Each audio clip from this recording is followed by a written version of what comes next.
So hello guys, जैसा कि आपको पता है कि आपका हिस्ट्री का एग्ज़ाम 30 तारीख को है। और मैं दो ऐसे इंपॉर्टेंट क्वेश्चन लेके आई हूँ जो हर साल जब आप पेपर देखो ना, मैंने 15-20 साल के पेपर देखे हैं, ये दो क्वेश्चन पूछते ही पूछते हैं। तो एक बात बताओ, अगर आपके पास कोई ऐसी किताब है जहाँ कहीं जाने का एक नक्शा है, ठीक है, उसमें आपको कोई संदूक है, कोई ऐसी चीज़ का पता चला है जहाँ पे संपत्ति ही संपत्ति है, पर वो किताब ऐसी है ना जिसे आप पढ़ ही नहीं पा रहे, वो आपकी लैंग्वेज में लिखी ही नहीं है, तो क्या वो संपत्ति का रहस्य रहस्य ही रह जाएगा? ठीक वैसे ही हड़प्पा की जो लिपि है, मतलब जो चीज़ लिखा गया है, वो आज तक पढ़ा ही नहीं गया। तो जब वो पढ़ा नहीं गया है तो क्या हो जाएगा? वो रहस्यमय हो जाएगा। दूसरा क्वेश्चन पूछता है, ये हमेशा हर साल 1 नंबर का क्वेश्चन पूछता है। दूसरा क्वेश्चन पूछता है, ये लगभग हमेशा 8 नंबर का पूछ लिया, कभी 3 नंबर का पूछ लिया, कभी 1 नंबर का पूछ लिया, मोस्टली ये 8 नंबर का ही पूछता है। तो आपको पता होगा कि एक हमारे यहाँ यात्री आए थे जिसका नाम था, क्या नाम था? फ्रांसवा बर्नियर, ठीक है। फ्रांसवा बर्नियर जो आए थे, वो क्या कहते हैं, वो पहले तो हम ये देख लेते हैं वो आए कहाँ से थे, क्योंकि उनके नाम में ही फ्रांसवा है, यानी कि वो कहाँ से आए होंगे? फ्रांस से आए होंगे, ठीक है। तो क्योंकि ये फ्रांस से आए थे, और जो बर्नियर थे ना, वो जो ताजमहल है, जिसने ताजमहल बनवाया, उसके बेटे के डॉक्टर थे, ठीक। दो फ्रांस से यात्री आए थे हमारे यहाँ, एक फ्रांसिस बुकानर, एक फ्रांसवा बर्नियर। दोनों ही डॉक्टर थे, दोनों ही फ्रांस से आए थे, दोनों के नाम के आगे फ्रांस ही लगा है, ठीक है। तो ये जो ताजमहल जिसने बनवाया उसके बेटे के डॉक्टर थे। ताजमहल किसने बनवाया? शाहजहाँ, ठीक है। शाहजहाँ के काल में आई है, और उनके बेटे यानी कि दारा शिकोह, ठीक है, दारा शिकोह के ये डॉक्टर थे। तो ये क्या करते थे कि ये मतलब इस साइड में क्या है, इस साइड में फ्रांस है और इस साइड में हमारा भारत है, तो ये कौन सा हो जाएगा? ये पूर्व हो जाएगा और ये पश्चिम हो जाएगा। अच्छा आप बताओ, आप किसी जगह पे जा रहे हो, ठीक है, जब आप किसी जगह जाओगे तो आप क्या कहते हो? हमारे यहाँ तो ऐसे होता है, हमारे यहाँ तो इस चीज़ को बहुत अच्छे से किया जाता है। तो ऐसे ही जब बर्नियर यहाँ भारत में आए थे तो वो पूर्व की तुलना पश्चिम से करें, यानी कि अपने जो वेस्ट कंट्रीज़ हैं उनकी तुलना करें, और जब ये वो तुलना करें वो अपने देश को बेहतर बता रहे हैं, ठीक है। उनका ये काम था, तुलना करें बेहतर बता रहे, तुलना करें बेहतर बता रहे। तो वो ये क्या कहते हैं ना कि जितनी भी ज़मीनें हैं ना, वो ज़मीनें का मालिक एक ही इंसान है, राजा, ठीक है। ये भारत में जितनी भी ज़मीनें हैं उसका ज़मीनों का मालिक राजा है, ठीक है। तो आप एक बात बताओ, मान लो आपके पास एक बड़ा सा खेत है, ठीक है।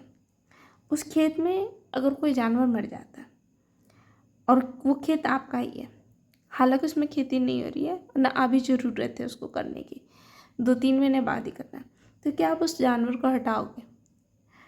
हाँ बिल्कुल हटाओगे, क्योंकि वो आपका खेत है, भले उसमें काम हो चाहे नहीं हो, वो तो आपका है। मगर अगर वो खेत आपका नहीं है, आप उस खेत में काम करते, आप एक उसमें किसान हो, मगर मालिक कोई और है, उसमें अगर कोई जानवर मर जाता है तो क्या आप उसको हटाओगे? नहीं हटाओगे। अगर आप देख रहे हो कि उस ज़मीन में खाद की कमी है, क्या आप अपने पैसे से खाद लगाओगे? नहीं लगाओगे। क्यों? क्योंकि वो आपका नहीं है, ना आप उसको अपने बेटों को दे सकते हैं, ना वो अपने बेटों को दे सकते हैं। आप तो यहाँ सिर्फ एक मजदूरी का काम कर रहे हो। तो वैसे ही बर्नियर ऐसा कह रहा है कि सारे ज़मीनों का मालिक कौन है? राजा है। और जब राजा है उस पर खेती कौन कर रहा है? किसान कर रहा है। किसान, क्योंकि ये उसका मालिक तो है नहीं, तो वो अपने बेटों को नहीं दे सकता है, ना वो उसके बेटों को दे सकता है, तो इसलिए वो एक्स्ट्रा मेहनत क्यों करे? तो जब वो ज़्यादा मेहनत नहीं कर रहा, खाद की कमी हो जा रही है, तो अनाज क्या हो जा रहे हैं? सूख जा रहे हैं। जो अनाज है वो क्या हो जाएंगे? सूख जाएंगे। खेत क्या होंगे? झाड़ीदार बन जाएंगे, खेतों में झाड़ियाँ लग जाएंगी। मिट्टी क्या हो जाएगी? बारिश होगी, वैसे ही पड़ा रहेगा तो मिट्टी क्या हो जाएगी? दलदली हो जाएगी, ठीक है। क्योंकि किसान उसको किसी को देगा नहीं, किसान की ज़मीन ये है नहीं, राजा खुद आ नहीं रहा है, तो ये ज़मीन क्या हो रही है? ख़राब होती जा रही है।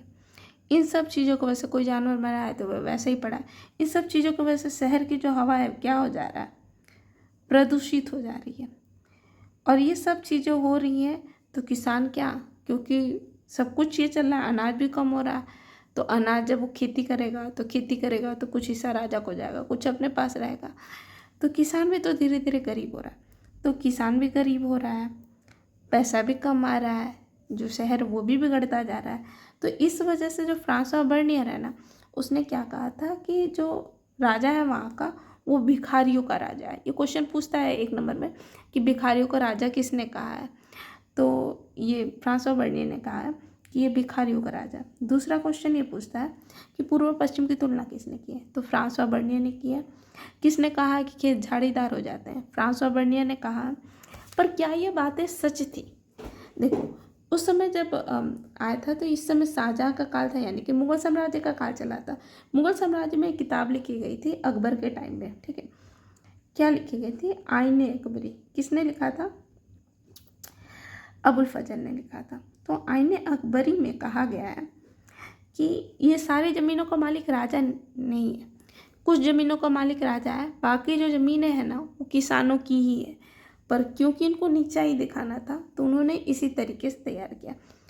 अगर आपको नहीं समझ में आया तो आप वापस से कमेंट करो।